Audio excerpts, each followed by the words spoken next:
Me hice una cirugía y mis 4 hijos prometieron. Nos turnamos para quedarnos con usted, mamá. Día 1. Nadie. Día 2. Nadie. Día 7. La enfermera me preguntó si yo tenía familia. El día 15 me dieron el alta y pedí un Uber. Cuando llegué a casa, desperté con la garganta seca y un dolor que me atravesaba el abdomen como si me hubieran partido en 2. Las luces del hospital eran demasiado blancas, demasiado frías. Moví la cabeza buscando una mano que sostener. Una voz familiar que me dijera que todo había salido bien. Nada. Solo el pitido constante de las máquinas y el roce de las suelas de goma contra el piso. Una enfermera entró revisando papeles sin mirarme. ¿Cómo se siente, señora Graciela?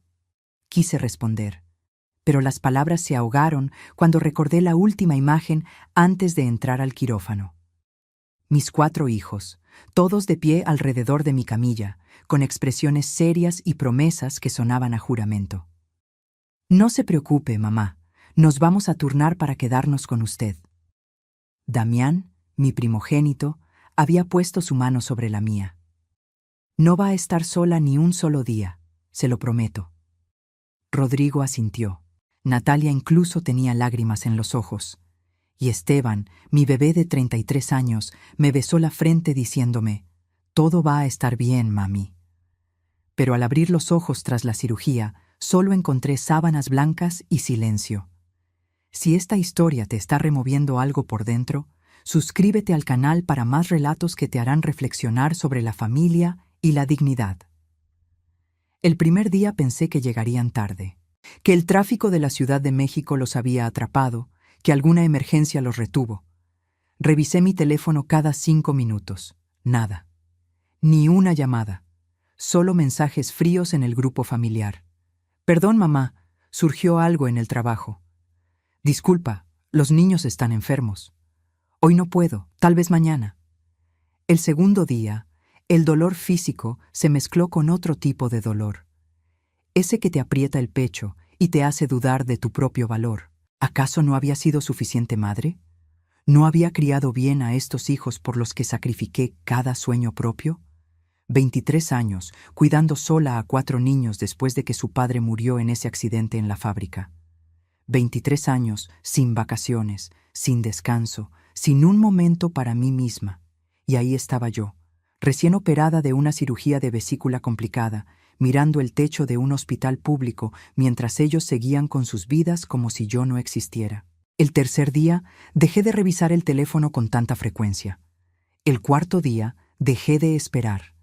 El quinto día, empecé a caminar por los pasillos del hospital sola, arrastrando el suero, mordiéndome los labios para no llorar frente a las otras pacientes que sí tenían familiares a su lado. El séptimo día, la enfermera Lupita, una mujer joven con ojos amables, se sentó al borde de mi cama con expresión preocupada. «Señora Graciela, ¿usted tiene familia?» La pregunta me cayó como balde de agua fría.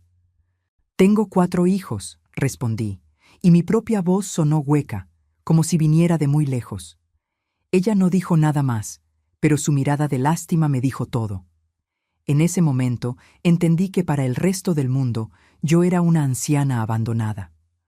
Una más de esas historias tristes que la gente comenta con pena y luego olvida. Los días siguientes se arrastraron entre revisiones médicas, medicamentos y ese vacío que crece cuando te das cuenta de que nadie vendrá. Ninguno de mis hijos contestaba las llamadas. Los mensajes quedaban en visto. La herida de mi abdomen sanaba lentamente, pero algo dentro de mí se rompía más rápido de lo que cualquier médico podía reparar. El día 15, el doctor me dio el alta. «Necesita reposo en casa, señora, y alguien que la cuide al menos 2 semanas más». Asentí como si tuviera a alguien esperándome, como si no estuviera completamente sola. Salí del hospital con una bolsa de plástico que contenía mis pertenencias y una receta de analgésicos. El sol de mediodía me golpeó la cara y por un momento no supe qué hacer. Saqué mi teléfono con manos temblorosas y abrí la aplicación de Uber.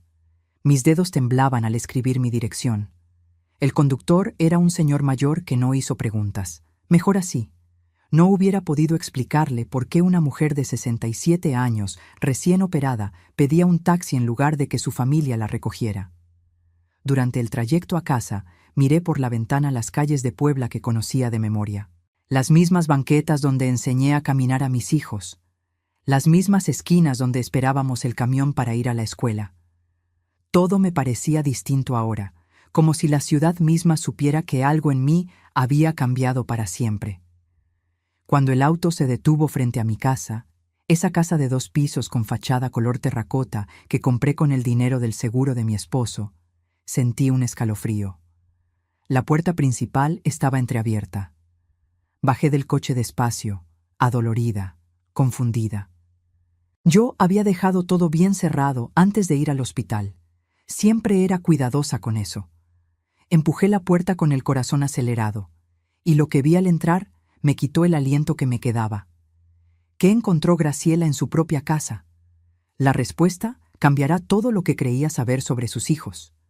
La sala estaba revuelta.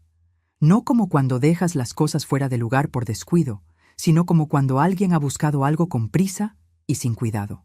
Los cojines del sofá estaban torcidos, los cajones del mueble antiguo abiertos, papeles desperdigados por el suelo. Caminé despacio. Cada paso era una punzada en mi abdomen, cada respiración un esfuerzo. ¿Hola? Mi voz sonó ridícula en mi propia casa. Nadie respondió. Avancé hacia el comedor y ahí fue donde lo noté, el espacio vacío contra la pared. La vitrina de caoba ya no estaba. Esa vitrina que había pertenecido a mi abuela Socorro, que sobrevivió la revolución, que había cruzado 3 generaciones de mi familia. Mis piernas casi cedieron. Tuve que sostenerme del marco de la puerta para no caer. No podía ser real. Alguien había entrado a robarme mientras yo agonizaba en un hospital. Subí las escaleras aferrándome al barandal, ignorando el dolor que me gritaba que me detuviera. Necesitaba revisar mi recámara. Necesitaba saber si también se habían llevado lo único que realmente importaba. Empujé la puerta de mi habitación y el mundo se detuvo. Mi joyero estaba abierto sobre la cama. Las pocas joyas que tenía estaban ahí. Los aretes de fantasía, un collar de perlas falsas, una pulsera sin valor. Pero faltaba algo. Metí las manos temblando, revolviendo cada compartimento, aunque ya sabía la verdad. El anillo de oro de mi difunto esposo había desaparecido. No era un anillo costoso para otras personas, pero para mí valía más que toda la casa junta. Era el anillo que perteneció al abuelo de Roberto, que se pasó de padre a hijo durante 80 años, que mi esposo me puso en el dedo el día que cumplimos 15 años de casados, diciéndome: «Esto es lo único de valor que tengo y quiero que sea tuyo».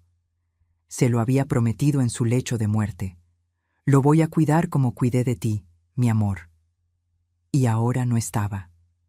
Me senté en la cama sin fuerzas, con la vista nublada. Fue entonces cuando lo vi. Un papel doblado sobre mi tocador, pegado al espejo con cinta adhesiva. Lo tomé con manos que ya no me respondían y lo desdoblé. La letra era de Damián. «Mamá, vendimos algunas cosas para pagar gastos. No te enojes. Eran solo objetos viejos que ya no usabas. El dinero se necesitaba más. Cuando te recuperes hablamos». Leí la nota 3 veces. 4, 5. Como si las palabras fueran a cambiar de significado. Como si fuera una pesadilla de la que estaba por despertar. Gastos, objetos viejos. Mi herencia familiar era objetos viejos para ellos. Los recuerdos de mi abuela, el último pedazo de mi esposo, todo reducido a mercancía vendible para solucionar sus gastos. Me miré en el espejo y casi no reconocí a la mujer que me devolvía la mirada. Tenía el rostro demacrado, ojeras profundas, el cabello gris completamente despeinado. Pero lo peor no era mi apariencia física. Lo peor era el vacío en mis ojos. La expresión de alguien que acaba de entender que ha sido traicionada por las personas que más amaba en el mundo. Tomé mi teléfono y marqué a Damián con dedos temblorosos. Contestó al tercer tono, su voz casual, casi alegre. «Mamá, ¿ya saliste del hospital? Pensábamos ir a verte mañana. ¿Dónde está el anillo de tu padre?» No grité. Mi voz salió fría, controlada, peligrosa. Hubo un silencio breve, luego un suspiro. Mamá, necesitábamos dinero. Celeste y yo tenemos deudas. El anillo nos dio 35,000 pesos. Eso es más útil que tenerlo guardado juntando polvo. 35,000 pesos.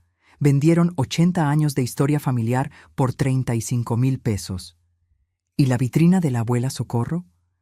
Esa la vendió Rodrigo. Creo que sacó como 20,000. Mira, mamá, sé que estás sensible por la operación, pero no es para tanto. Son solo cosas. Nosotros somos tu familia. Nosotros importamos más que un anillo viejo o un mueble. Colgué. No podía seguir escuchando. Me dejé caer en la cama, abrazando mi abdomen adolorido, y por primera vez en 15 días lloré. Lloré por mi esposo, que había confiado en que yo cuidaría su legado. Lloré por mi abuela, que había protegido esa vitrina durante la guerra.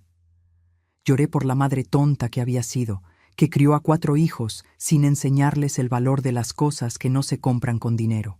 Pero sobre todo, lloré porque en ese momento comprendí algo aterrador. Si mis hijos habían sido capaces de vender mis recuerdos mientras yo estaba vulnerable en un hospital, ¿qué más serían capaces de hacer? El teléfono vibró. Un mensaje de Rodrigo en el chat familiar. Mamá ya salió del hospital. ¿Alguien puede pasar a ver cómo está? Natalia respondió. Yo no puedo. Tengo 1000 cosas. Esteban. Más tarde, tal vez. Damián. Ella ya está grande. Sabe cuidarse sola. Los leí todos. Cada palabra era una puñalada más certera que el bisturí del cirujano.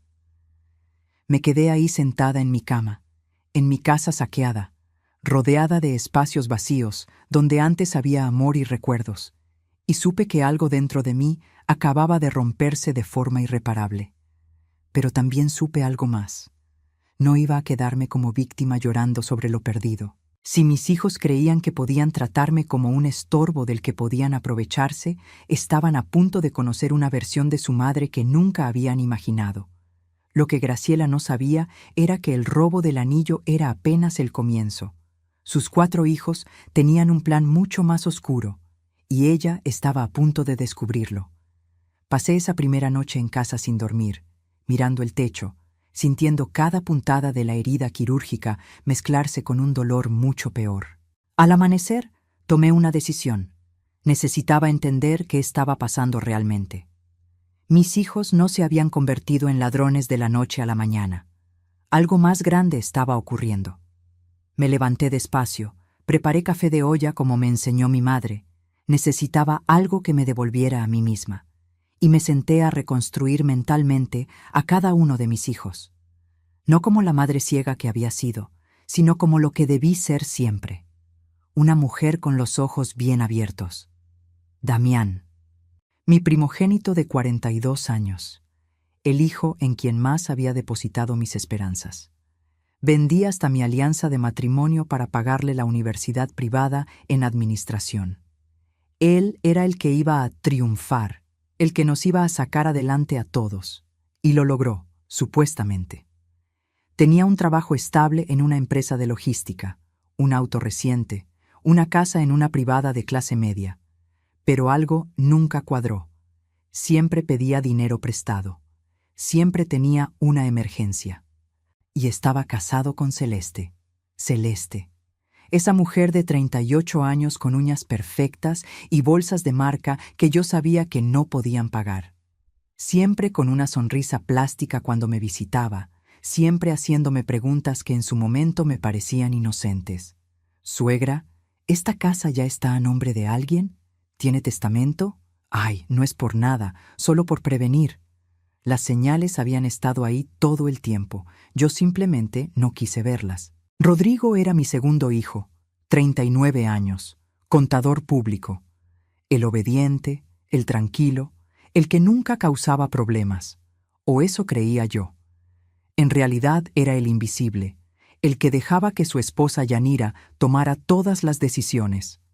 Yanira, una mujer de voz chillona y ambiciones grandes, que trabajaba en un banco y vivía obsesionada con progresar. Los había visitado hacía 2 meses y escuché sin querer una discusión. Necesitamos ese enganche para el departamento, Rodrigo. Tu mamá tiene esa casa enorme para ella sola. ¿No puedes hablar con ella? La voz de mi hijo fue apenas un murmullo. No es tan fácil. Entonces no sirves para nada, le había respondido ella. Recordar eso ahora me revolvió el estómago. Mi hijo era un cobarde, controlado por una mujer que lo despreciaba. Luego estaba Natalia, mi única hija, 36 años, la que siempre sintió que yo prefería a sus hermanos varones. No importaba cuánto intenté demostrarle lo contrario, ella cargaba ese rencor como una piedra al cuello. Había puesto un negocio de repostería que nunca despegó. La última vez que hablamos, hacía 3 semanas, me pidió 50,000 pesos prestados para invertir en equipo nuevo. Le dije que no tenía esa cantidad. Me colgó diciéndome, siempre fuiste tacaña conmigo, pero para Damián, todo. Y finalmente, Esteban, mi bebé de 33 años. El que nunca maduró porque yo nunca lo obligué. El que seguía viviendo de trabajos temporales, el que cambiaba de novia cada 6 meses, el que había estudiado 3 carreras sin terminar ninguna. Hace un mes vino a pedirme prestados 20,000 pesos por una emergencia médica. Le di 15,000 de mis ahorros, lo único que tenía para mis propias emergencias.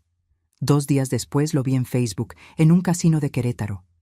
No era una emergencia médica, era una deuda de juego. Todos mentían, todos necesitaban dinero, todos estaban desesperados. Y yo tenía algo que todos querían, una casa en una zona que se había revalorizado increíblemente en los últimos años. Un agente inmobiliario me había contactado hace 6 meses ofreciéndome 3,200,000 pesos por la propiedad. Yo ni siquiera consideré venderla. Esta era mi casa, el único lugar que era mío. Pero mis hijos sabían el valor. Claro que lo sabían. Terminé mi café sintiendo cómo las piezas del rompecabezas encajaban con claridad dolorosa. Las visitas casuales de los últimos meses. Las preguntas sobre documentos importantes. Damián preguntando dónde guardaba las escrituras. Rodrigo ofreciéndose a ayudarme a organizar mis papeles. Natalia diciendo que a mi edad ya debería planear las cosas por si me pasaba algo. Esteban preguntando si tenía testamento hecho. No eran visitas de hijos preocupados, eran visitas de reconocimiento. Estaban planeando algo, los 4. Y yo había sido demasiado ingenua o demasiado asustada de la soledad para verlo. Tomé mi teléfono y revisé el chat familiar. Había un mensaje nuevo de Celeste, dirigido a todos. Familia, creo que deberíamos reunirnos todos para hablar sobre mamá Graciela. Me preocupa que viva sola después de la operación. ¿Qué tal este domingo en mi casa? Los otros 3 respondieron rápido, demasiado rápido. Rodrigo. Perfecto. Natalia. Ahí estaré. Esteban. Sí, hay que hablar. Ni siquiera me habían preguntado a mí. Estaban organizando una reunión sobre mi vida, sobre mi futuro, y yo era apenas un tema de agenda. Sentí algo nuevo creciendo dentro de mí. No era tristeza, no era dolor. Era algo más peligroso, algo más frío. Era claridad absoluta mezclada con una rabia silenciosa que llevaba años dormida. Me puse de pie ignorando el dolor de la herida. Caminé hasta mi habitación y del fondo de mi closet saqué una caja de zapatos vieja. Adentro estaba la tarjeta arrugada de don Heriberto Salazar, el abogado que me ayudó con el testamento de Roberto hace 20 años. Un hombre serio, de esos que ya no existen, que nunca me cobró de más y que siempre me trató con respeto. Era hora de hacer una llamada. Porque si mis 4 hijos querían jugar sucio, iban a descubrir que su madre no era la anciana indefensa que creían. Todavía tenía garras, y estaba lista para usarlas. Pero Graciela aún no sabía lo peor. Sus hijos no solo querían su casa, tenían un plan legal para quitársela, aunque ella siguiera viva. El domingo llegó como llegan las sentencias, inevitable y pesado. Me vestí con mi blusa de lino color marfil y mis pantalones grises, los más dignos que tenía. Me peiné con cuidado, Me puse los aretes de plata que Roberto me regaló en nuestro aniversario número 10. Si iban a intentar hacerme sentir como una carga, al menos no me vería como una. Rodrigo pasó a recogerme. Durante todo el trayecto a casa de Damián, estuvo callado, nervioso, tamboreando los dedos contra el volante. ¿Estás bien, hijo?, le pregunté. Sí, mamá, respondió sin mirarme. Solo escucha lo que tenemos que decirte con mente abierta, ¿sí?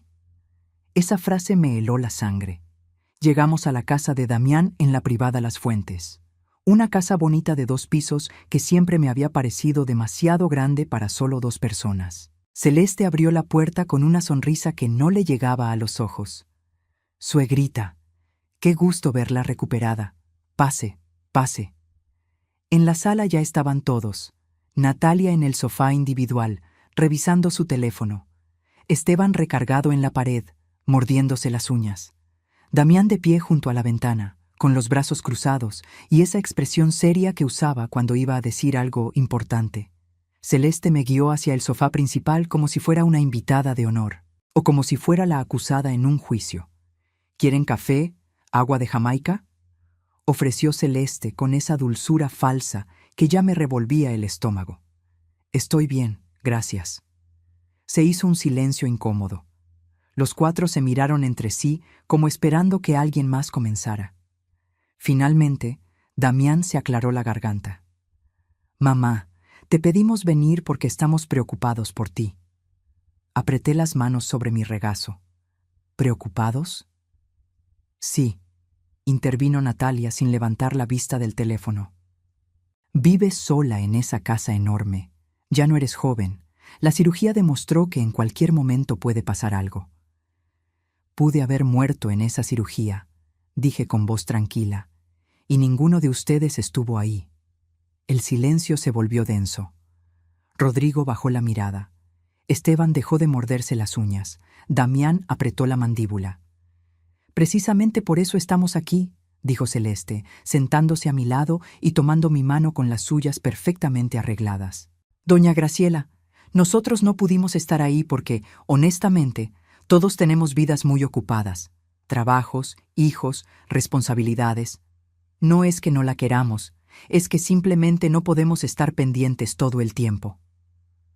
Sus palabras sonaban razonables, pero había veneno debajo. Entonces, ¿qué proponen?, pregunté, aunque ya sabía la respuesta. Damián se acercó, sacando unos papeles de una carpeta que estaba sobre la mesa de centro. Hemos estado investigando opciones. Creemos que lo mejor es que firmes un poder notarial. ¿Un poder notarial?, repetí. Solo para emergencias, se apresuró a decir Rodrigo. Por si te pasa algo y no puedes tomar decisiones. Así nosotros podemos ayudarte con los trámites médicos, los pagos, todo eso. Es muy común, suegra, añadió Celeste. Todas las personas mayores lo hacen. Mi mamá ya lo hizo con mis hermanas. Es más seguro para todos. Tomé los papeles. Eran documentos legales, llenos de palabras técnicas que apenas entendía. Pero alcancé a leer algunas frases. Poder amplio y suficiente. Administración de bienes. Facultad para vender propiedades. Esto dice que podrían vender mi casa, señalé. Solo en caso extremo, dijo Damián rápidamente. Si necesitas entrar a un hospital privado o un asilo de ancianos de calidad, esas cosas cuestan. La casa es tu mayor activo. Tendríamos que poder venderla para cuidarte bien. ¿Un asilo? La palabra me salió como un susurro. No ahora, intervino Natalia por primera vez con algo parecido a impaciencia. Pero eventualmente, mamá, vas a necesitar cuidados especializados. Ya viste que ninguno de nosotros puede estar contigo todo el tiempo. Sentí que las paredes se cerraban. Era una trampa perfectamente diseñada. Me presentaban una solución razonable a un problema que ellos mismos habían creado con su ausencia. ¿Y si firmo esto?, dije despacio. ¿Entonces sí vendrían a visitarme? ¿Entonces sí tendría a mi familia de regreso? Esteban finalmente habló, con voz suave, casi infantil. Claro que sí, mami. Es que ahorita todo está muy complicado, pero si tú estás protegida legalmente, todos nos sentiremos más tranquilos. Miré a mi hijo menor, el niño que amamanté, que curé de fiebres, que abracé en cada pesadilla. Y vi a un extraño que me mentía con la misma facilidad con que respiraba. Además, añadió Celeste acercándome una pluma, si firmas hoy, Damián y yo te prometemos que nos turnaremos para visitarte cada semana. Y estoy segura de que los demás también. ¿Verdad, familia? Todos asintieron, como buitres esperando que la presa finalmente se rindiera. Tomé la pluma. Vi cómo los ojos de todos brillaban con anticipación. Damián incluso sonrió. Acerqué la pluma al papel, y entonces recordé algo. Una tarde de lluvia, muchos años atrás. Roberto estaba enfermo, ya sabíamos que le quedaban pocos meses. Me tomó la mano y me dijo: Graciela, cuando yo me vaya, nuestros hijos van a querer que tomes decisiones rápidas. Van a presionarte. Por favor, prométeme algo. Nunca dejes que nadie te quite tu dignidad. Esta casa es tuya. Tu vida es tuya. No dejes que nadie te haga sentir que eres una carga. Solté la pluma. Necesito pensarlo, dije levantándome. Son documentos legales importantes. Quiero que mi abogado los revise primero. El ambiente cambió instantáneamente. La máscara de preocupación se resquebrajó. ¿Tu abogado?, preguntó Damián con tono irritado. Mamá, esto es entre familia. No necesitas un abogado. Cualquier persona sensata revisa documentos legales antes de firmar, respondí con calma. ¿O eso me enseñaste tú cuando estudiaste administración, no, Damián? Natalia se puso de pie. Esto es ridículo. Te estamos ofreciendo ayuda y tú nos sales con desconfianza. No es desconfianza, mentí. Solo quiero estar segura de lo que estoy firmando. Celeste cambió de estrategia. Las lágrimas aparecieron de la nada. Doña Graciela, ¿no confía en nosotros? Somos su familia. ¿Cómo puede pensar que le haríamos daño? La miré fijamente. Confiaba en que estarían conmigo en el hospital. Ninguno vino. El golpe dio en el blanco. Todos bajaron la mirada. Entonces no hay nada más que hablar por hoy, dije caminando hacia la puerta. Rodrigo, ¿me llevas a casa o llamo un taxi? El trayecto de regreso fue tenso y silencioso. Cuando llegamos, Rodrigo finalmente habló. Mamá, de verdad solo queremos ayudar. Lo miré a los ojos. Rodrigo, si de verdad quisieras ayudar, hubieras estado en el hospital conmigo. No vendieras la vitrina de tu bisabuela por 20,000 pesos. Su rostro palideció. No dijo nada más. Entré a mi casa, cerré la puerta con seguro y me dejé caer en el sofá. Había ganado esta batalla, pero la guerra apenas comenzaba. Y ahora mis hijos sabían que no sería tan fácil manipularme. Lo que no sabía era que eso los haría más peligrosos. Graciela acababa de rechazar su trampa. Ahora sus hijos tendrían que recurrir a un plan aún más oscuro, uno que ella descubriría de la forma más dolorosa posible. El lunes por la mañana llamé a don Heriberto. Su secretaria me dijo que podía recibirme esa misma tarde. Es urgente, le dije, y lo era.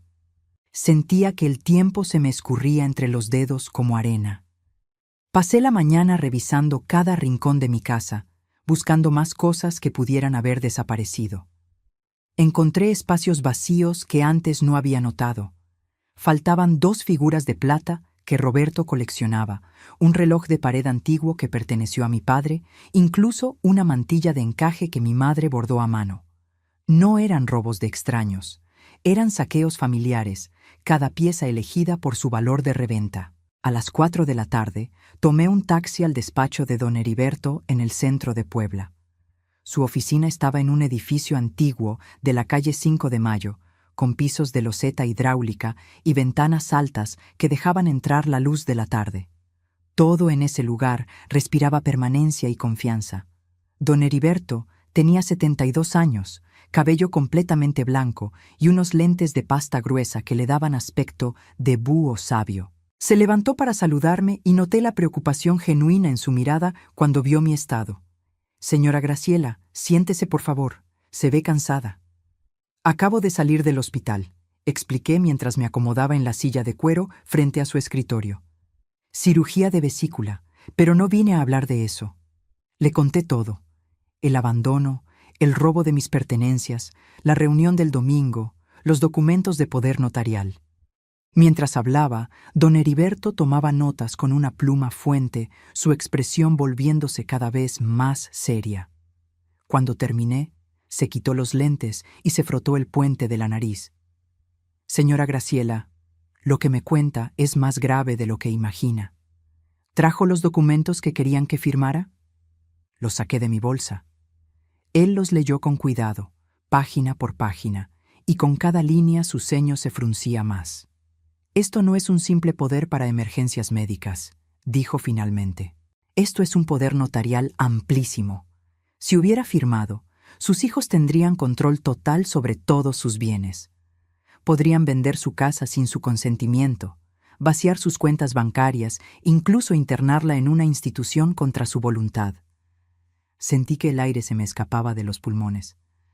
¿Pueden hacer eso? Con este documento sí, y lo peor es que está redactado de forma que parece inofensivo, pero los detalles técnicos son devastadores. Hizo una pausa. Señora Graciela, tengo que decirle algo más, y no será fácil de escuchar. Mi corazón se aceleró. ¿Qué cosa? Don Heriberto abrió un cajón de su escritorio y sacó una carpeta. Hace 2 meses, su hijo Damián vino a este despacho. No me reconoció porque quien lo atendió fue mi socia, la licenciada Morales. Él vino a hacer consultas sobre herencias en vida, sobre cómo una persona mayor podría transferir propiedades a sus hijos, sobre el proceso para declarar a alguien legalmente incapaz. El mundo se inclinó bajo mis pies. ¿Incapaz? Sí. Preguntó específicamente qué se necesitaba para que un juez declarara a una persona incapaz de administrar sus propios bienes por cuestiones de salud mental o física. Don Heriberto abrió la carpeta y me mostró las notas. La licenciada Morales le explicó el proceso. Se necesitan evaluaciones médicas, declaraciones de familiares, pruebas de que la persona no puede tomar decisiones por sí misma. Pero yo estoy perfectamente bien de la cabeza, dije, aunque mi voz temblaba. Eso no importa si consiguen médicos que digan lo contrario. Y créame, con dinero y las conexiones correctas, no es difícil. Se inclinó hacia adelante. Señora Graciela, sus hijos no solo quieren su casa, están planeando quitarle su autonomía completa. Me quedé en silencio, procesando. Todo encajaba con una claridad aterradora. La reunión del domingo no era solo para convencerme de firmar. Era el primer paso de un plan más grande. Si no firmaba voluntariamente, buscarían otra manera. ¿Qué más averiguó?, pregunté, porque algo en la expresión de don Heriberto me decía que había más. Él dudó, pero finalmente continuó. Hice algunas llamadas. Tengo contactos en bancos, en juzgados. No es ético, pero usted es mi clienta y me preocupa su bienestar. Sacó más papeles. Su hijo Esteban tiene deudas registradas en el buró de crédito por 180,000 pesos, principalmente con casas de apuestas en línea y préstamos personales con intereses altísimos. 180,000 pesos. Mi hijo menor estaba hundido hasta el cuello. Natalia, continuó don Heriberto, tiene un negocio de repostería que está técnicamente en quiebra. Debe 3 meses de renta de su local, tiene proveedores sin pagar y una demanda pendiente de Hacienda por evasión fiscal. Estamos hablando de unos 250,000 pesos en deudas totales. Cada cifra era una puñalada. Rodrigo y su esposa Yanira solicitaron un crédito hipotecario hace un mes para comprar un departamento en una zona nueva de la ciudad. El banco se los aprobó condicionado a que dieran un enganche de 400,000 pesos. No lo tienen. Ya se comprometieron con el vendedor y si no pagan en 3 semanas, pierden un anticipo de 50,000 pesos que ya dieron. Y Damián, dije con voz hueca, sabiendo que lo peor vendría al final. Don Heriberto asintió gravemente. Damián y Celeste tienen deudas de tarjetas de crédito por 300,000 pesos, pagos atrasados de su auto, y hace 6 meses pidieron un préstamo a una financiera de esas irregulares, de las que cobran el doble si no pagas a tiempo. Deben 120,000 pesos y los intereses están corriendo. Hice los cálculos mentales. Entre los 4, mis hijos debían más de 1.000.000 de pesos. Y mi casa valía 3.200.000. Todos necesitan dinero urgentemente, murmuré. Todos están desesperados. Exactamente. Y usted es su solución. Don Heriberto cerró la carpeta. Señora Graciela, entiendo que son sus hijos. Entiendo que esto debe doler de una manera que no puedo imaginar. Pero necesita protegerse. Ya. ¿Qué me recomienda? Primero, cambiar su testamento inmediatamente. Segundo, actualizar los beneficiarios de cualquier cuenta bancaria o seguro. Tercero, considerar vender la casa y mudarse a un lugar donde ellos no la encuentren fácilmente. No voy a huir de mis propios hijos, dije con firmeza sorprendente. Esta es mi casa. La compré con el dinero del seguro de Roberto. La mantuve trabajando de costurera durante años. Es mía. Entonces tenemos que ser más astutos que ellos. Don Heriberto se reclinó en su silla, pensativo. ¿Tiene a alguien en quien confíe? ¿Alguien fuera de sus hijos? Pensé en mi sobrina Leonor, la hija de mi hermana Magdalena, que murió de cáncer hace 7 años. Leonor había sido como una hija para mí. Trabajaba como enfermera, era madre soltera de 2 niños, y siempre, siempre me había tratado con respeto y cariño. Me visitaba cada mes sin falta, me llamaba cada semana solo para saber cómo estaba. Mi sobrina Leonor, dije, ¿confía en ella completamente? Con mi vida. Bien, entonces vamos a hacer lo siguiente. Don Heriberto empezó a escribir. Vamos a crear un nuevo testamento donde Leonor sea la principal beneficiaria de la casa.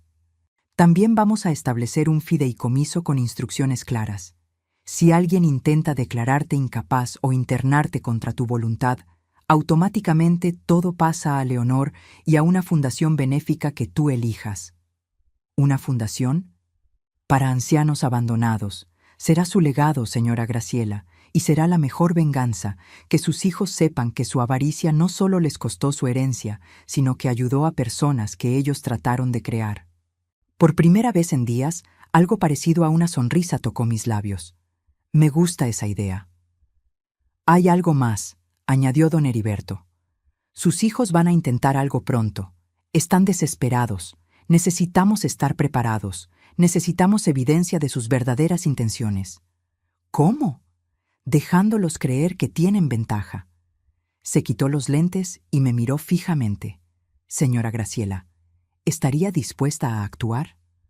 Lo que don Heriberto le propuso a Graciela era arriesgado.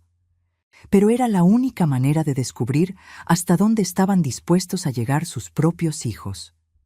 Salí del despacho de don Heriberto con un plan, pero también con un peso en el pecho que apenas me dejaba respirar. Tenía que actuar como si nada hubiera cambiado, como si siguiera siendo la madre ingenua y confiada de siempre. Pero por dentro, algo se había endurecido, algo que nunca volvería a ser blando. Los siguientes días fueron extraños. Mis hijos me llamaban más seguido, pero no para preguntar cómo estaba. Era para pasar a visitarme, para ayudarme con cosas de la casa, para seguir presionando sutilmente sobre los documentos. Yo los recibía con té y galletas, fingiendo que consideraba su propuesta, diciéndoles que necesitaba más tiempo. El viernes por la tarde estaba en la cocina preparando arroz, cuando escuché mi teléfono vibrar sobre la mesa. Era una llamada entrante de Damián. No contesté a tiempo, pero no colgó. La llamada seguía activa. Entonces escuché voces, muchas voces. Mi hijo había llamado sin querer, o el teléfono se había activado en su bolsillo. Lo que fuera, ahora podía escuchar todo. «Estás siendo necia», era la voz de Damián, clara y frustrada. Ya van 2 semanas desde la reunión y sigue con que su abogado tiene que revisar los papeles. «Tu mamá nunca fue tonta del todo», respondió Celeste. «Por eso hay que cambiar de estrategia». Me quedé paralizada con el teléfono pegado a la oreja. Estaban en altavoz. Podía escuchar el eco de un lugar cerrado, probablemente el auto de Damián. «¿Y qué propones?», era la voz de Rodrigo. «Lo que te dije la semana pasada», respondió otra voz femenina. «Yanira». Si no firma por las buenas, la declaramos incapaz. Conseguimos un psiquiatra que certifique que tiene demencia senil, que no puede vivir sola. ¿Y cómo vamos a hacer eso?, preguntó Esteban. Mamá está bien de la cabeza. No importa, dijo Damián con tono frío, práctico. Rodrigo, tu amigo Octavio es psiquiatra, ¿no? El que te debe ese favor. Sí, pero... pues úsalo. Que vaya a evaluar a mamá, que diga en su reporte que tiene deterioro cognitivo severo, que es un peligro para sí misma. Con eso y las firmas de los 4, un juez firma la incapacidad en una semana. Mi mano empezó a temblar tanto que casi dejó caer el teléfono. ¿Y luego qué?, preguntó Natalia. Por primera vez, su voz sonaba insegura. ¿De verdad vamos a internarla en un asilo? No es un asilo, es una residencia, corrigió Celeste con tono paciente, como si le hablara a una niña. Hay unas muy decentes por 30,000 pesos al mes. La internamos ahí, vendemos la casa, pagamos nuestras deudas y le dejamos un fondo para que esté cuidada. Todos ganamos. Ella nos va a odiar, murmuró Natalia. Ya nos odia, soltó Esteban con una risa amarga. Desde que se dio cuenta de lo del anillo y la vitrina. ¿Vieron cómo nos miró el domingo? Como si fuéramos basura. Pues lo arreglamos nosotros, dijo Damián.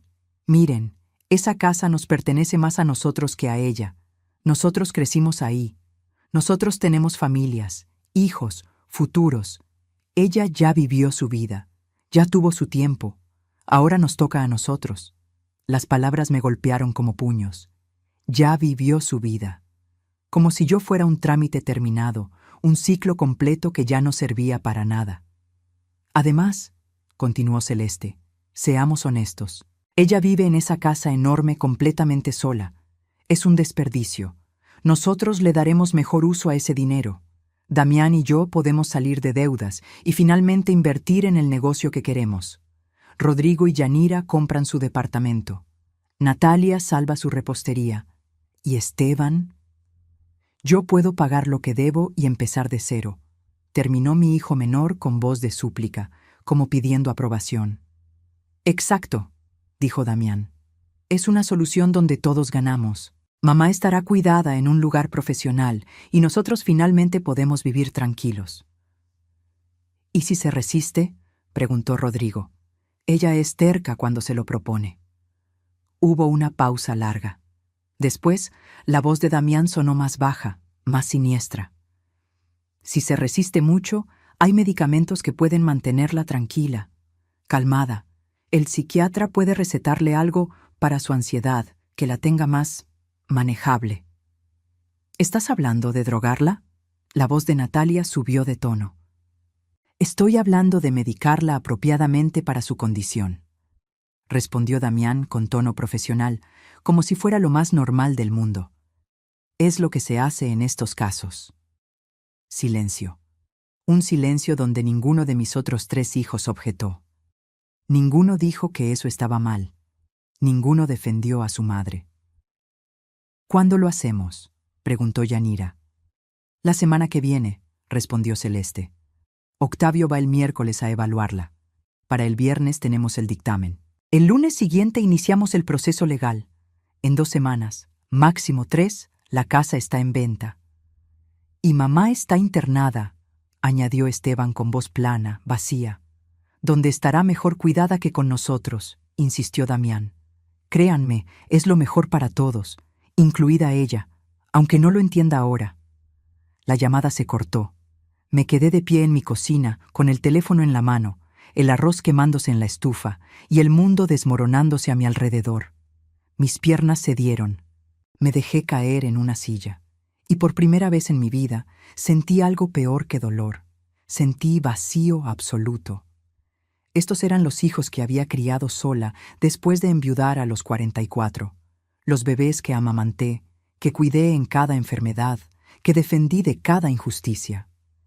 Damián, a quien vendí mi alianza de matrimonio para pagar su universidad. Rodrigo, por quien trabajé doble turno cosiendo uniformes para pagarle el colegio privado. Natalia, a quien consolé en cada desamor, en cada fracaso.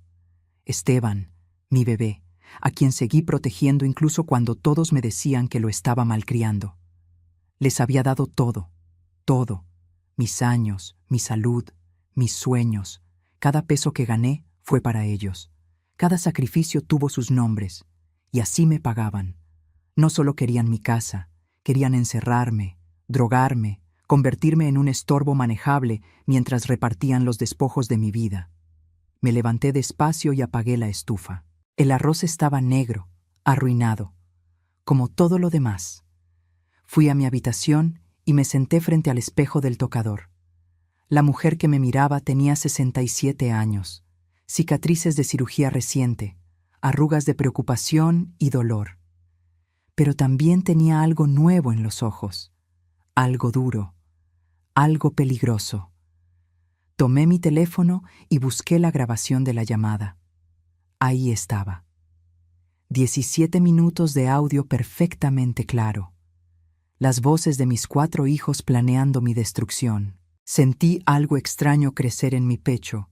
No era tristeza. Ya había agotado todas mis lágrimas. Esto era diferente. Era claridad absoluta mezclada con determinación de acero. Marqué a don Heriberto. Contestó al segundo tono. «Señora Graciela, ¿está bien?» «No», respondí con voz sorprendentemente calmada. «Pero voy a estarlo. Necesito que venga a mi casa mañana temprano. Tengo una grabación que debe escuchar, y necesito que preparemos todo lo que discutimos. Ya no podemos esperar más». «¿Qué pasó?» «Mis hijos acaban de mostrarme quiénes son realmente, y yo voy a mostrarles quién soy yo». Esa noche no dormí. Me quedé sentada en la sala, en la oscuridad, con la grabación en mi teléfono y una claridad mental que no había tenido en años. Mis hijos habían cometido un error. Creyeron que era débil. Creyeron que mi amor de madre me haría ciega y obediente. Pero se olvidaron de algo importante. Antes de ser su madre, yo era Graciela Mendoza. La mujer que sobrevivió a la pobreza. La que crió 4 hijos sola. La que convirtió dolor en fortaleza una y otra vez. Si querían guerra, tendrían guerra, pero sería en mis términos, y esta vez ganaría yo. Graciela ya no era la víctima, ahora era la estratega, y su plan para recuperar su dignidad apenas estaba comenzando.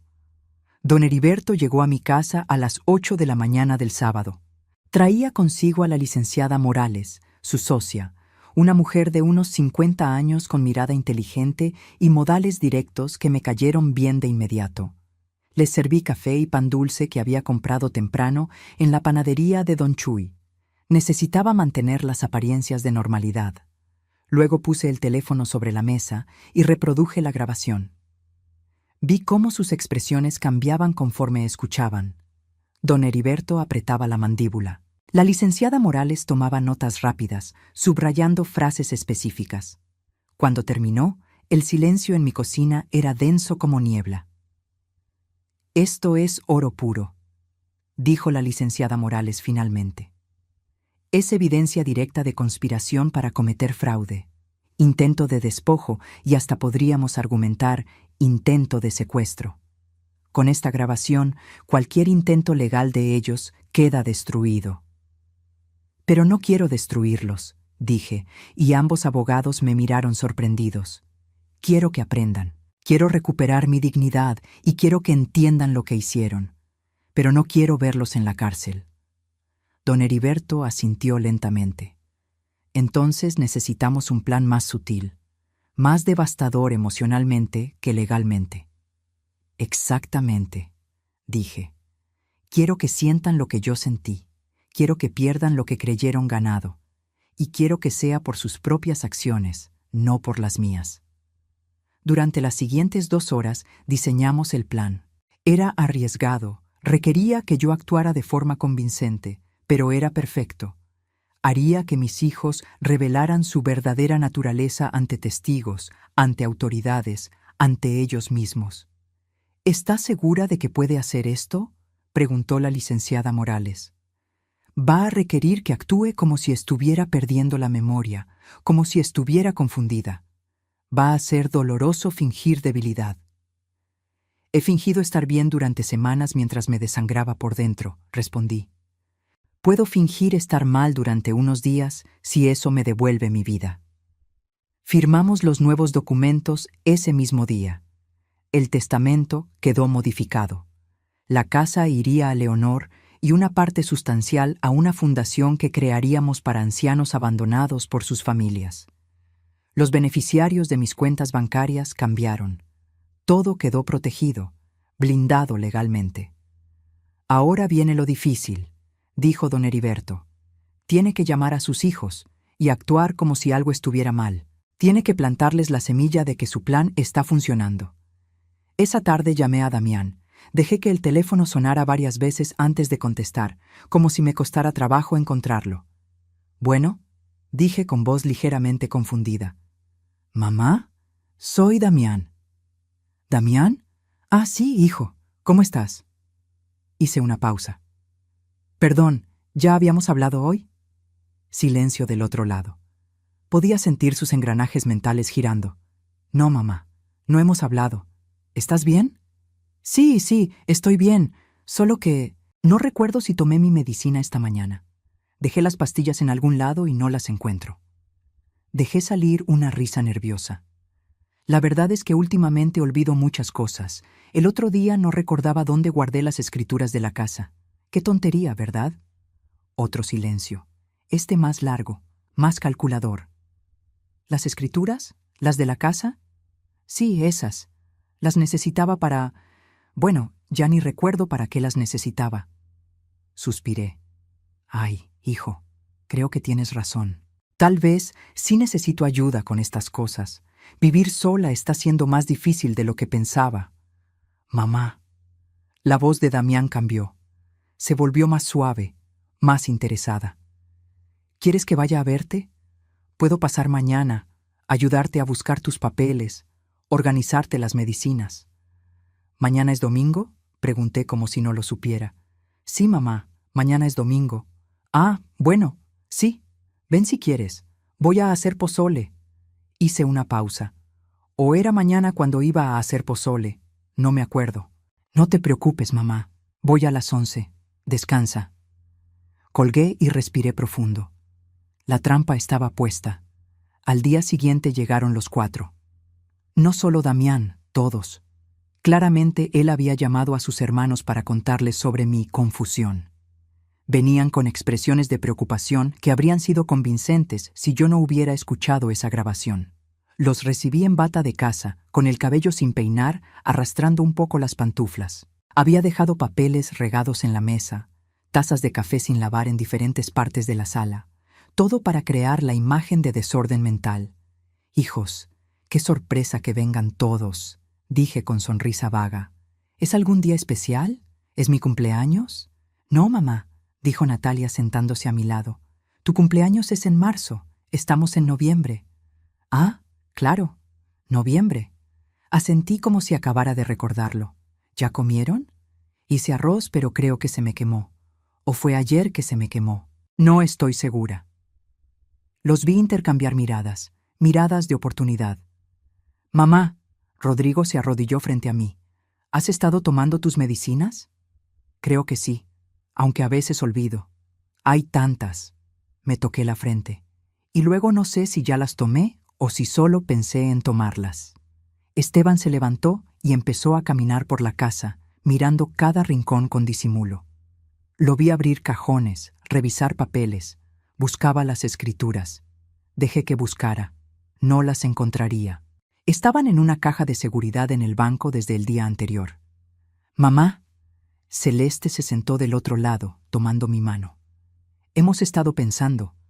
Tal vez sí sería bueno que alguien viniera a ayudarte, o que tú fueras a un lugar donde estuvieras mejor cuidada. ¿Un lugar? La miré con ojos confundidos. ¿Qué lugar? Una residencia, dijo Damián con voz suave. Un lugar bonito donde haya enfermeras, donde no tengas que preocuparte por cocinar o limpiar, donde siempre haya alguien si necesitas algo. Suena caro, murmuré. No te preocupes por eso, dijo rápido. Nosotros nos encargaríamos. Podríamos vender la casa y con ese dinero... ¿Vender mi casa? De pronto mi voz sonó más clara, más alerta. Los miré a todos. Esta es mi casa. Roberto y yo la compramos. Aquí crecieron ustedes. Lo sabemos, mamá. Natalia apretó mi mano. Pero es muy grande para ti sola, y con el dinero podrías estar en un lugar mejor. Me quedé callada, mirando el piso. Dejé que pensaran que estaba considerándolo. Luego dije algo que sabía que los tentaría hasta el límite. Tal vez tengan razón. Estoy muy cansada, muy confundida. Levanté la vista. Si ustedes creen que es lo mejor, confío en ustedes. Son mis hijos. La habitación prácticamente vibró con su emoción contenida. ¿Entonces firmarías los papeles?, preguntó Damián tratando de sonar casual. ¿El poder notarial del que hablamos? ¿Cuáles papeles? Incliné la cabeza. Los que te mostramos hace 2 semanas, los del poder. No recuerdo eso, dije suavemente, pero si ustedes dicen que es importante, supongo que puedo firmar. Ustedes nunca me harían daño, ¿verdad? Vi sus rostros. Vi la codicia desnuda en sus ojos. Vi cómo se miraban entre ellos con expresiones de triunfo. Nunca, mamá, mintió Damián. Nosotros solo queremos lo mejor para ti. Entonces está bien, dije con voz cansada. Pero no hoy. Estoy muy cansada hoy. Tal vez otro día. Claro, mamá. Celeste me palmoteó la mano. Otro día. Pronto. Cuando se fueron, me quedé sentada en el mismo lugar durante 20 minutos. Luego me levanté, me peiné, me lavé la cara y llamé a don Heriberto. Ya mordieron el anzuelo, le dije. Ahora hay que preparar la siguiente fase. ¿Está lista para lo que viene?, preguntó. Más que lista, respondí. Voy a hacer que mis hijos enfrenten exactamente lo que son. Y voy a hacerlo frente a todas las personas que necesitan verlo. Mi metamorfosis estaba completa. Ya no era Graciela la madre abnegada. Ahora era Graciela la estratega. Y mi siguiente movimiento los dejaría a todos sin aliento. Graciela había preparado el escenario perfecto.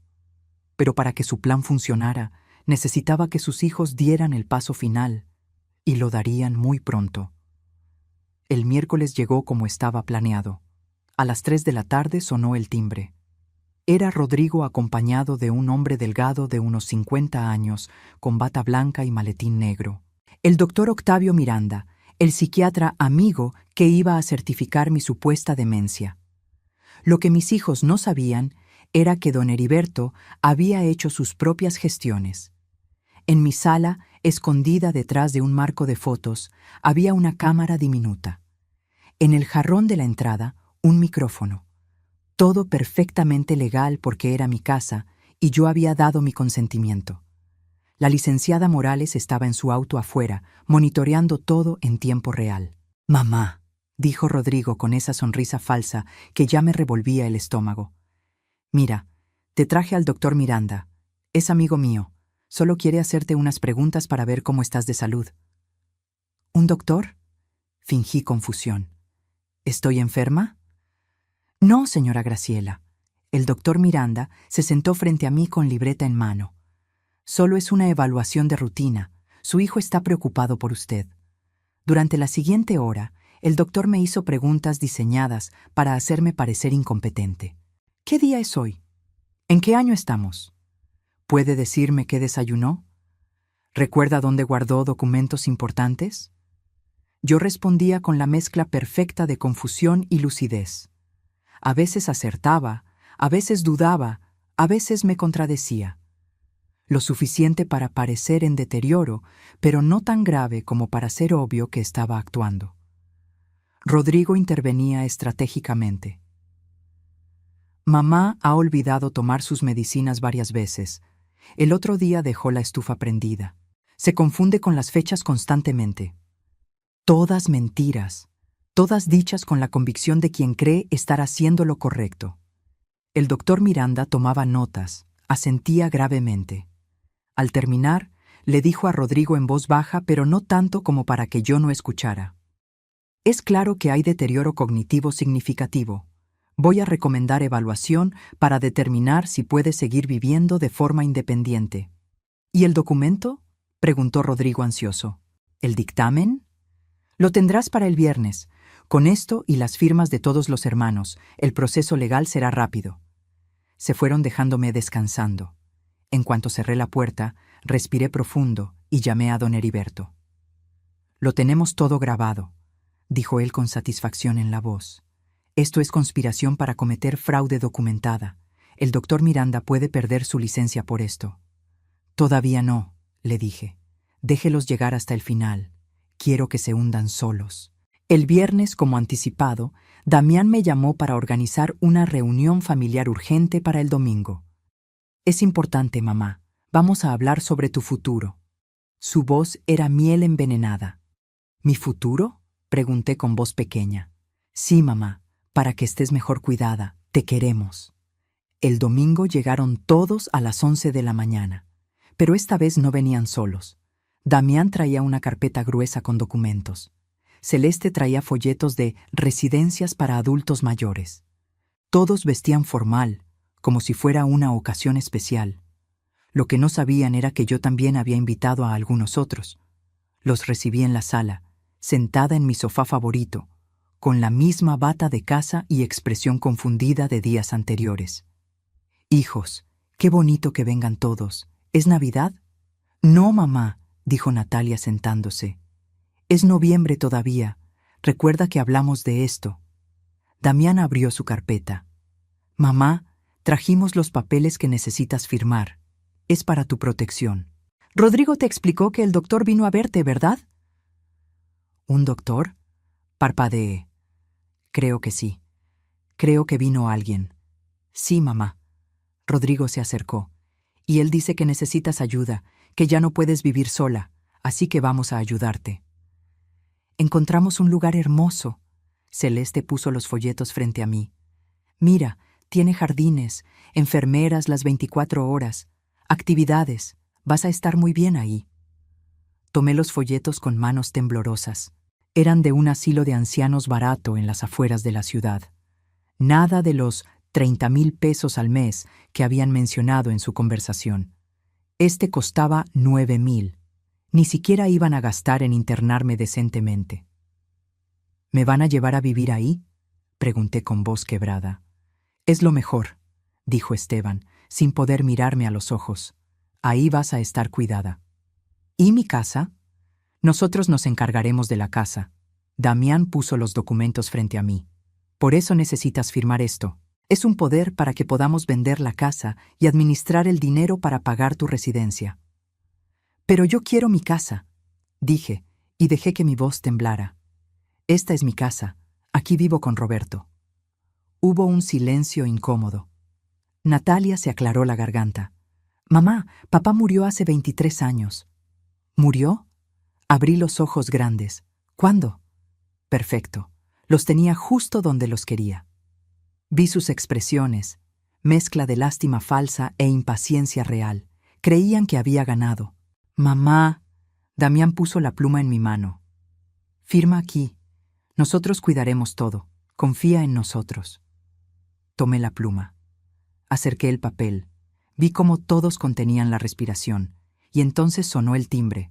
Todos se tensaron. «¿Esperas a alguien, mamá?», preguntó Celeste con molestia apenas contenida. «No lo sé», dije con confusión genuina en este caso. ¿Esperaba a alguien? Rodrigo fue a abrir la puerta, y su cara palideció cuando vio quién estaba ahí. Don Heriberto entró primero, con su portafolio de cuero y su expresión seria. Detrás de él venía la licenciada Morales, y detrás de ella, mi sobrina Leonor, con lágrimas en los ojos pero la mandíbula apretada. «¿Qué está pasando aquí?», preguntó don Heriberto con voz que retumbó en la sala. «¿Y usted quién es?». Damián se puso de pie, su postura defensiva. «Soy Heriberto Salazar, abogado de la señora Graciela Mendoza, y esta reunión se terminó». «Esto es un asunto familiar», dijo Celeste. «No tiene nada que ver con usted. Tiene todo que ver conmigo cuando están intentando cometer fraude contra mi clienta», respondió la licenciada Morales, sacando su propia carpeta. «Tenemos documentado cada paso de su plan para despojar a la señora Graciela de sus bienes mediante engaños y falsificación de documentos médicos». El color abandonó las caras de mis 4 hijos. No sé de qué habla, tartamudeó Damián. ¿No? Don Heriberto sacó su teléfono. Tal vez esto les refresque la memoria. Y reprodujo la grabación. Esa llamada del viernes pasado donde planeaban todo. Declararme incapaz, drogarme si era necesario, vender mi casa, internarme en el asilo más barato. Sus propias voces llenaron la sala. Cada palabra, cada plan, cada traición en audio perfectamente claro. Vi cómo la realidad los golpeaba.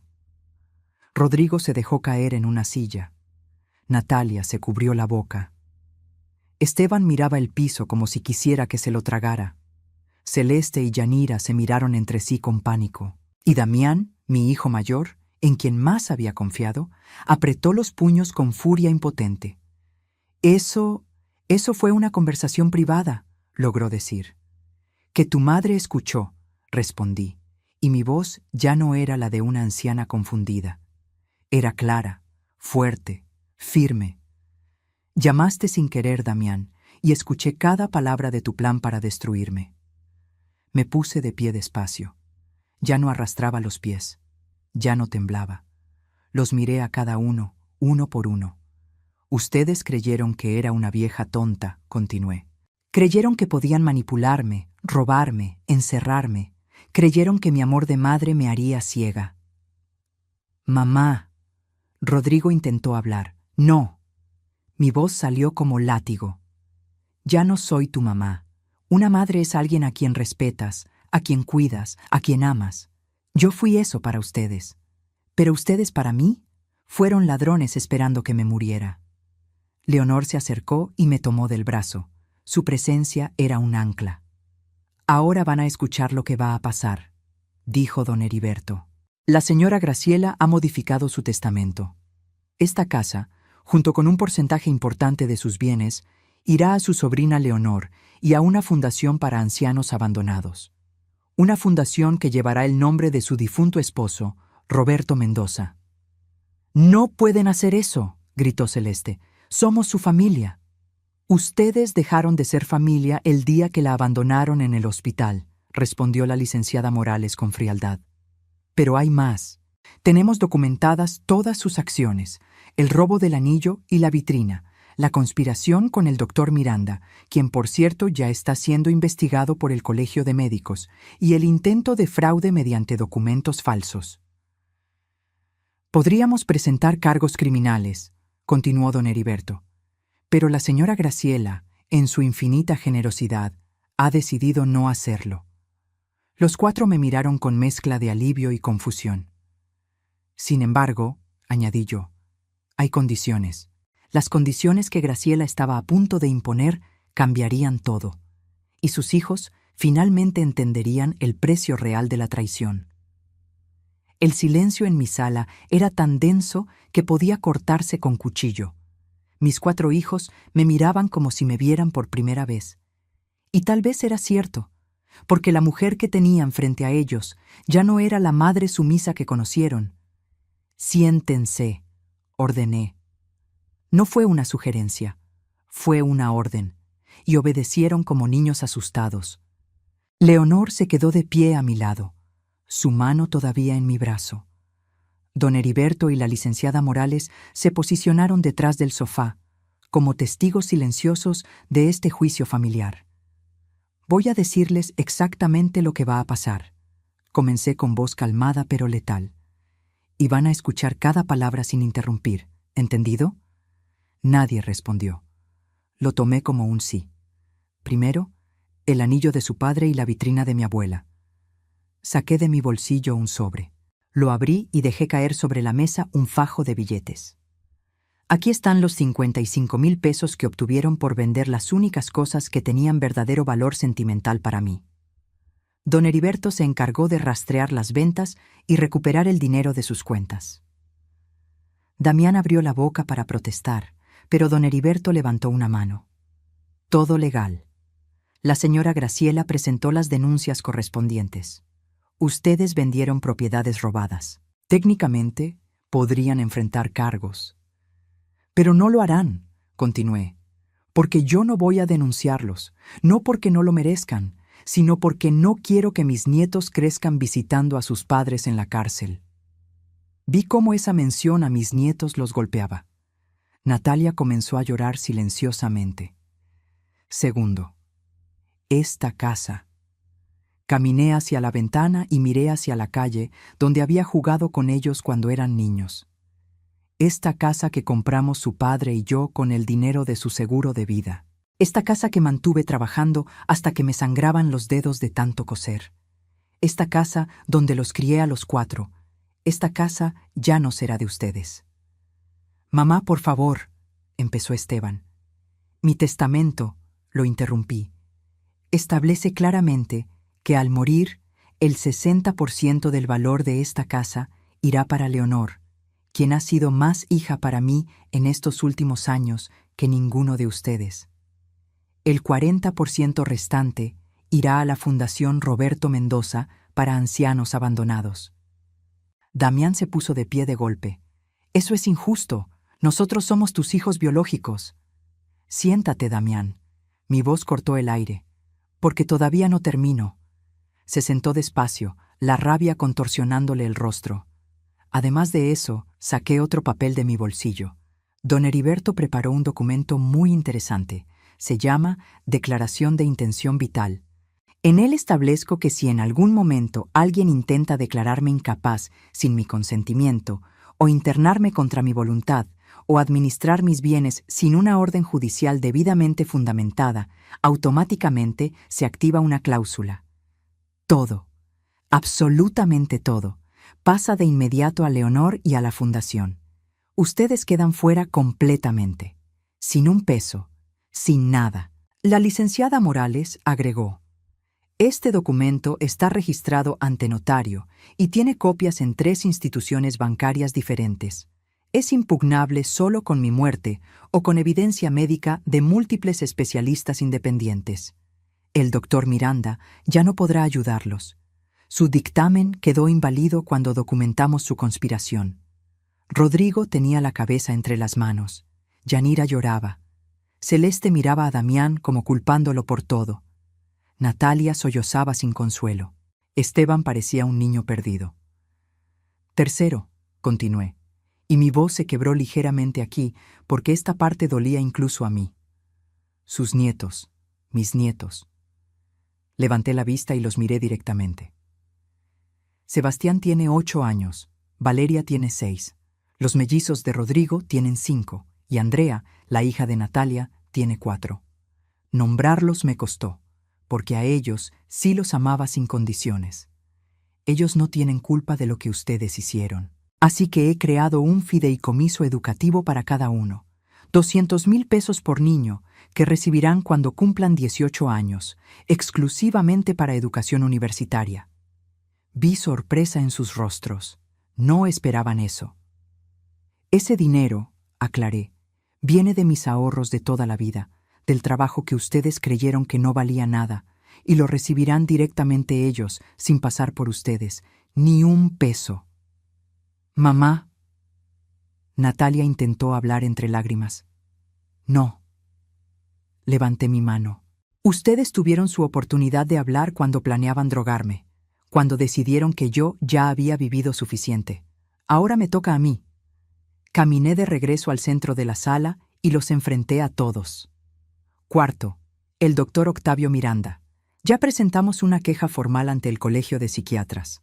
Su evaluación falsa está siendo investigada. Probablemente pierda su licencia. Y ustedes, miré específicamente a Rodrigo, van a tener que explicarle a tu amigo por qué lo involucraste en un fraude. Rodrigo palideció aún más. Quinto, los documentos que trajeron hoy para que yo firmara. Don Heriberto los tomó de la mesa. Quedaron anulados en el momento en que reprodujimos la grabación. Son evidencia de intento de fraude.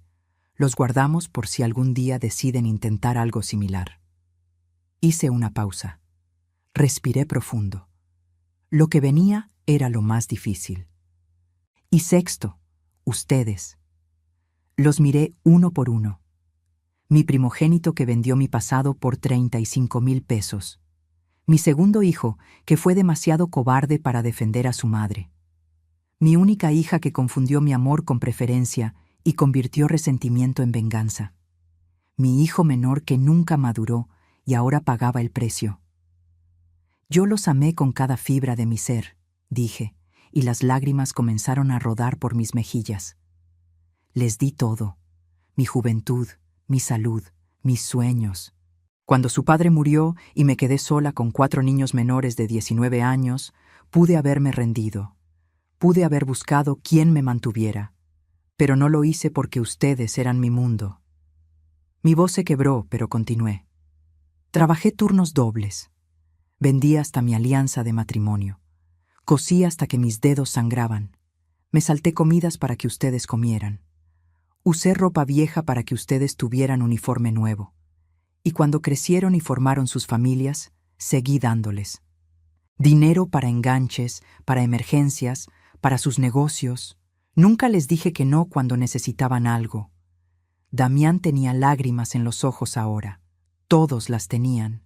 Y cuando finalmente yo los necesité, cuando estuve en ese hospital enfrentando una cirugía que pudo matarme, ninguno de ustedes apareció. Ni uno solo. Mi voz subió de volumen. Me abandonaron en el momento más vulnerable de mi vida. Y luego, mientras yo me recuperaba sola, entraron a mi casa y me robaron.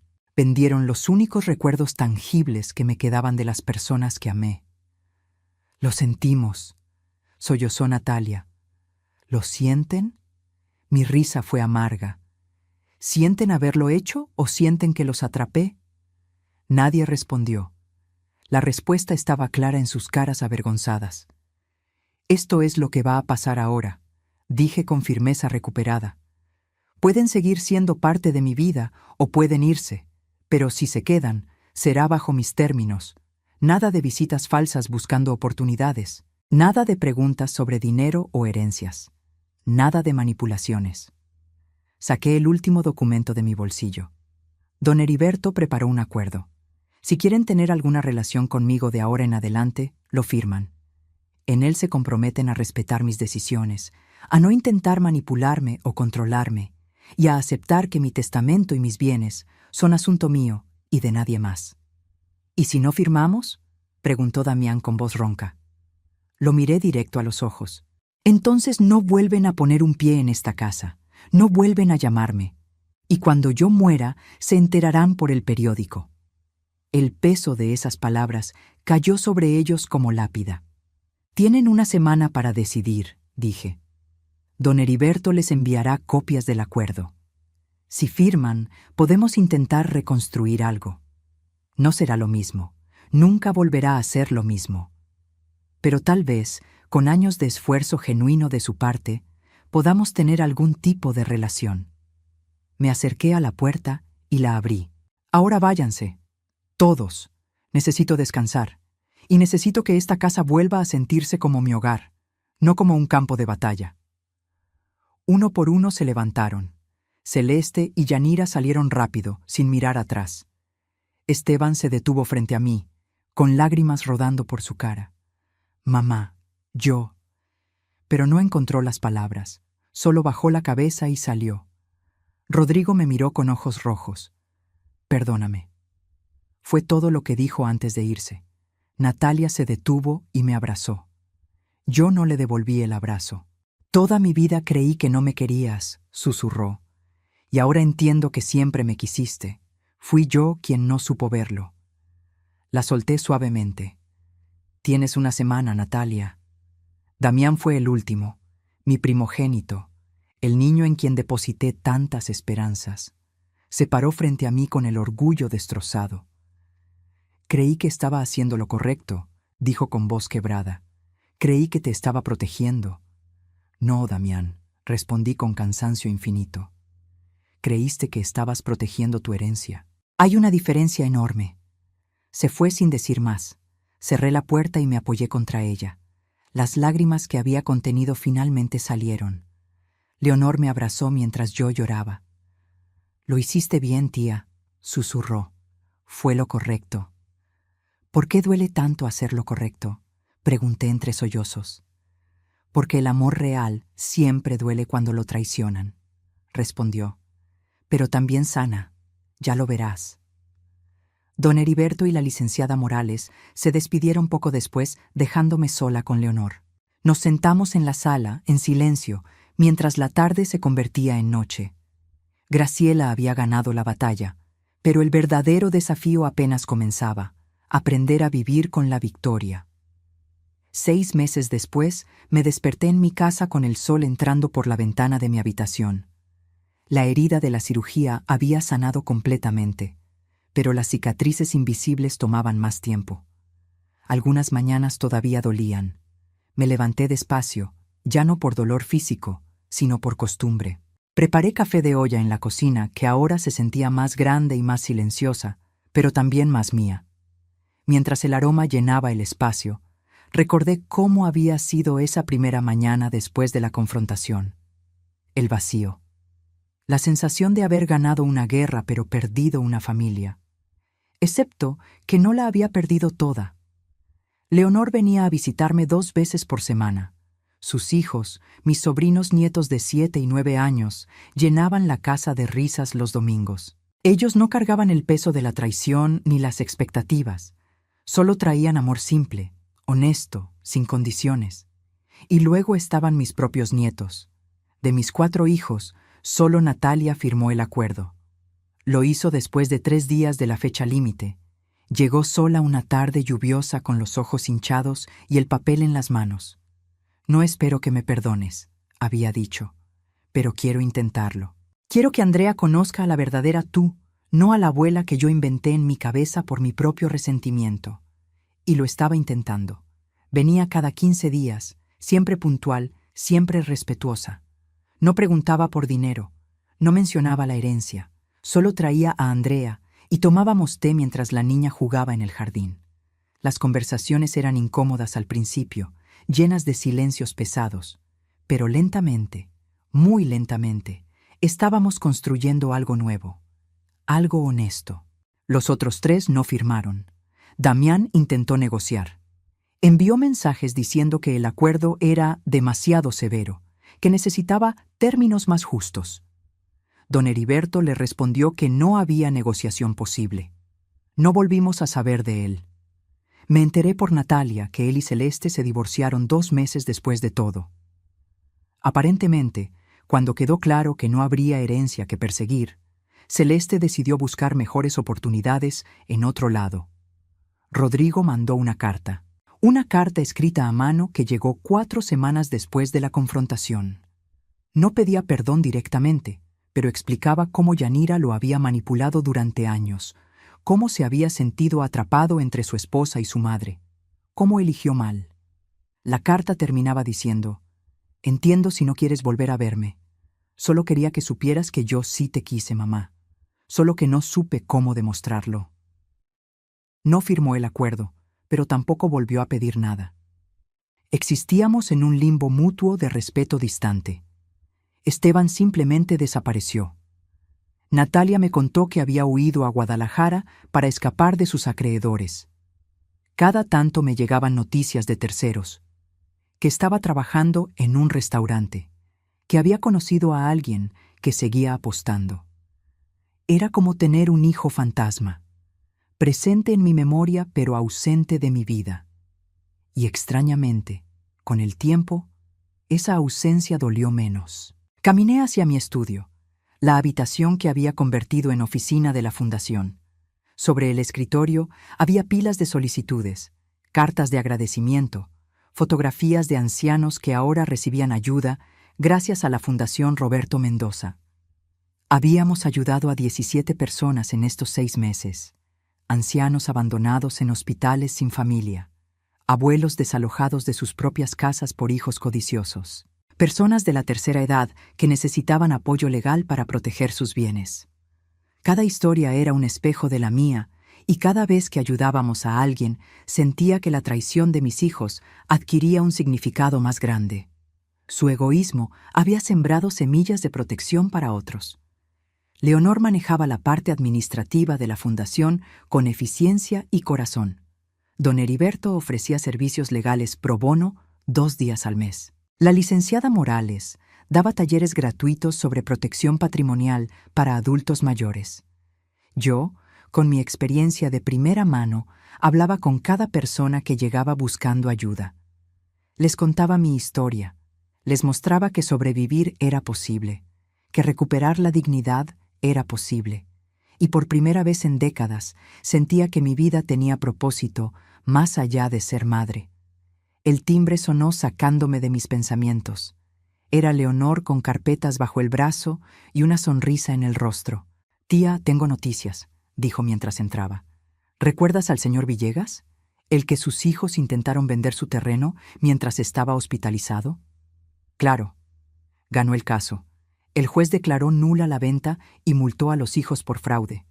Además, implementó medidas de protección.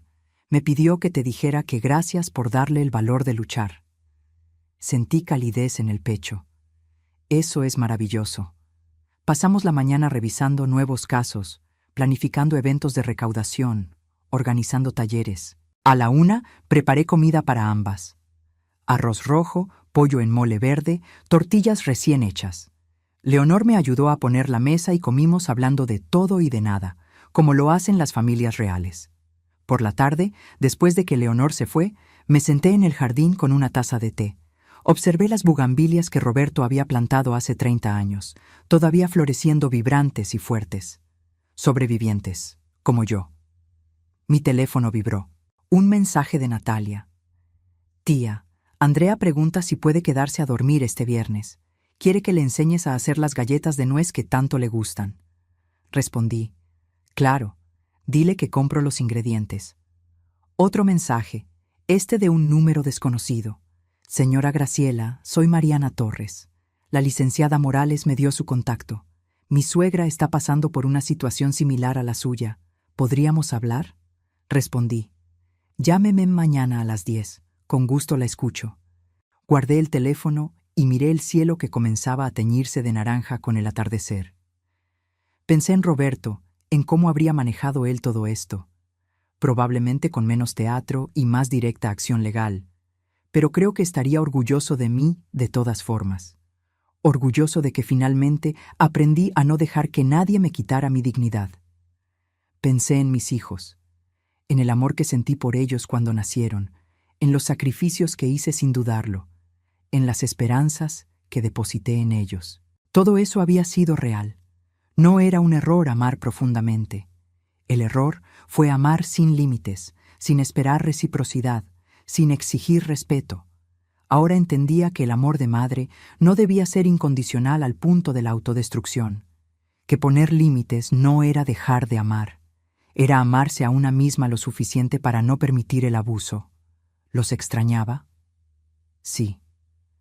Algunas noches todavía lloraba por el Damián de 8 años que se subía a mi cama durante las tormentas, por el Rodrigo de 12 que me ayudaba a coser en las noches cuando los pedidos se acumulaban, por la Natalia adolescente que me peinaba y decía que quería ser como yo, por el Esteban pequeño que decía que cuando creciera me compraría una casa más grande. Pero esos niños ya no existían.